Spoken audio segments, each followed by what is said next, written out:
Well, everyone, it's time for us to go and take a look at the iPhone 12 and compare it against the iPhone 16 Pro and see which particular iPhone is a better one for you. Now, the thing I will tell you is that both these iPhones are still supported with software. They are very, very good, but if you're going to want the better one, it's clearly going to be the iPhone 16 Pro in almost every single way. So if you want to pick up these iPhones or any iPhones in between that I would recommend for the cheapest prices, links will be down in the description. You can get them from there and you can help support the channel at the exact same time.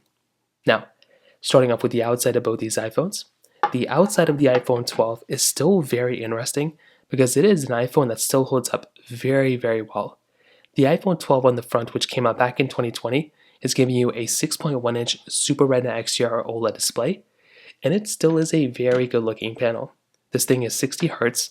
It doesn't get the brightest of all time, but it still is a very good looking panel, and I do think if you're going to pick up a phone, it's still a very good looking device. You're getting the notch up top, you're getting very good build quality for the most part as well, but this is still a very good looking phone. It's just a 60 Hz panel. But the iPhone 16 Pro is a way better iPhone in almost every single way you can imagine here. The iPhone 16 Pro is giving you a 6.3-inch Super Retina XDR OLED display. This thing is a bigger size panel with way less bezel on it, and you're getting the dynamic island, which is a little bit better than the notch, which is really cool. But you're also getting a brighter display, which is really nice, and you're getting a 120Hz ProMotion display, so everything refreshes so much faster and so much smoother, which is really cool. And on top of that, you're also getting an always-on display as well, which is another really cool thing going on for this phone. So if you're getting a device, the 16 Pro definitely is a way better panel than the iPhone 12. For the rest of the bodies, it's also another interesting thing because they're both built a little bit, they're the same, but they're built a little differently. So both of them have the flat sides to it, volume buttons right here. The iPhone 16 Pro is giving you this ringer on-off, or the 12 is giving you this ringer on-off switch. The iPhone 16 Pro is giving you that action button. The 12 is almost roughly around the same size as the iPhone 16 Pro. It's a little bit bigger though, it's like taller on the 16 Pro. On the bottom, lightning port on the iPhone 12, which is still good enough for a lot of people. But the iPhone 16 Pro is giving you that USB Type-C port, which is amazing to have. I love having USB-C, and that is going to be a really cool feature that you have inside of that particular iPhone. On the other side, you're also getting nothing on the iPhone 12, just the power button, but you're getting the camera button on the iPhone 16 Pro, which is genuinely a very nice button to have. You can click on it to take photos and videos and zoom in and out. Very, very nice feature on the iPhone 16 Pro. On the back side, you're still getting a triple camera setup on the iPhone 16 Pro, which looks beautiful. The iPhone 12 is giving you a dual camera setup, which looks really nice. Wireless charging on the back of both of them, but you're getting MagSafe capability on the back side of both, which is really nice. IP certification on both as well. And definitely if you're going to go through and pick up a phone, I definitely do think that a device like the iPhone 16 Pro is kind of the one that's probably going to be the better one for the average person. I think it's quite obvious. A phone like this is going to be killer for the everyday person. But it is interesting when you look at the iPhone 12 how similar these two devices can be, right? Like there has to be a lot of credit given to the iPhone 12 just for still kind of looking like this in this day and age, which I generally think is a beautiful, beautiful thing. So from that side, that kind of covers it up there. Now from the software side, both these phones are still supported with software. There's not really, there's differences here for sure, like Apple Intelligence and all these new features in iOS 18. But they're both still getting these versions of software on both. But a big thing to probably keep in mind is that the iPhone 12 is still, it's probably not going to be supported as long as something like the iPhone 16 Pro. So if you're wanting the iPhone that's going to be the longer lasting one here, it definitely is going to be something like the iPhone 12. This one is going to be the longer lasting. It's definitely going to be something like the iPhone 16 Pro. This is going to be the one that's going to be the longer lasting one here for the everyday average person. So from that side, kind of keep that in mind as well. Now let's go and do a speed comparison between both these phones. The iPhone 16 Pro has an Apple A18 Pro chipset inside of it with 8GB of RAM, where the iPhone 12 has an Apple A14 Bionic chip inside of it with 4GB of RAM. So let's go and see which one's a faster phone between both. Okay, there we go. All the apps are cleared in the background. Let's get into it. Phone calls 3, 2, 1. Okay, perfect. Music 3, 2, 1. A little bit of a delay here for the iPhone 12, but nothing super crazy. Settings 3, 2, 1. 16 Pro I think was the faster one. App Store 3, 2, 1. You do kind of notice a little bit like small delays on the iPhone 12.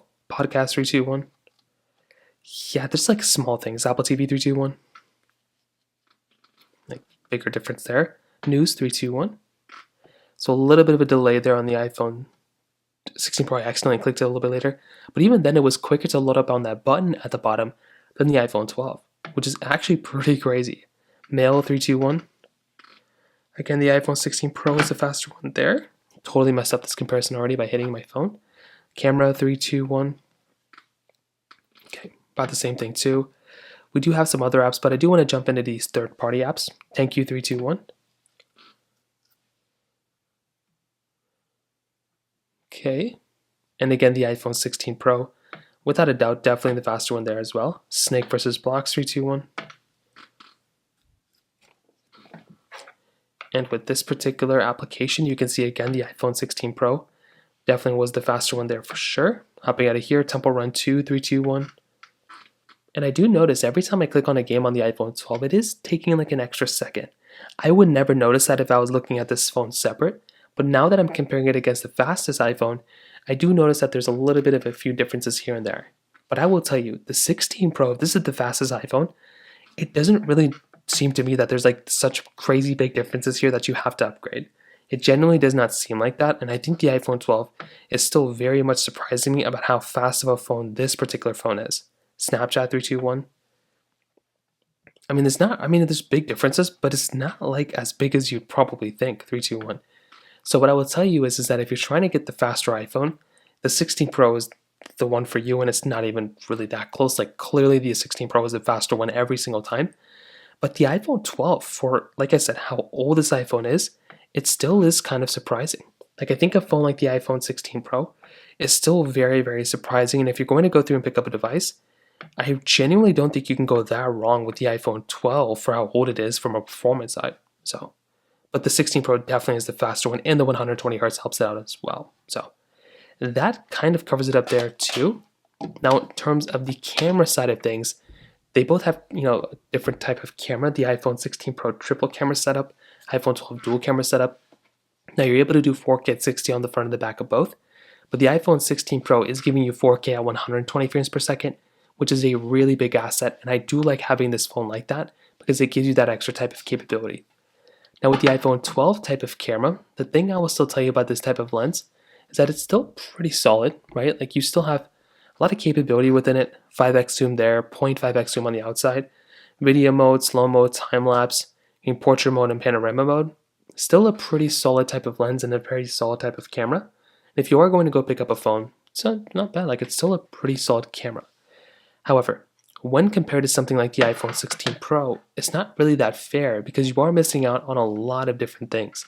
So for one, you're missing out on that extra sensor on the iPhone 16 Pro. So 25x zoom here versus 5x. So that's like 5 times the amount of zoom you're getting on the iPhone 16 Pro. You're getting cinematic mode on the iPhone 16 Pro as well. The iPhone 12 didn't have it. Slow mode and time lapse here. You're getting portrait mode, which is nice, spatial mode, which is a new feature, and panorama mode. So there are definitely more advantages of something like the iPhone 16 Pro over the iPhone 12's camera. And there's definitely just more advantages overall of having something like an iPhone 16 Pro than the iPhone 12. You're getting better battery life, better performance, better screen, better cameras, longer lasting phone. It's a better phone. The only area where the iPhone 12 is better is price tag. I think the performance of the iPhone 12 surprised me today. I think this phone was a lot faster than I originally thought. And the feeling of this phone is still very expensive. Like it still feels like a very, very expensive phone, which is nice. But it's just not a phone I'd recommend. I would recommend people still buy this phone, to be honest, especially for the price. But if you're wanting a good medium phone between these two, I think either an iPhone 14 or an iPhone 13 Pro are very good options that are in the middle of these. Better here, worse here, but a better price. And those are probably better priced iPhones than these two. So from that side, that kind of covers it up there for the most part. If you have any other thoughts or questions, let me know in the comment section below. Hit the like button, that would mean so much, but definitely hit that subscribe button. More importantly than everything else, I love every single one of you guys. Hopefully I'll catch you guys in the next video. Peace out till then.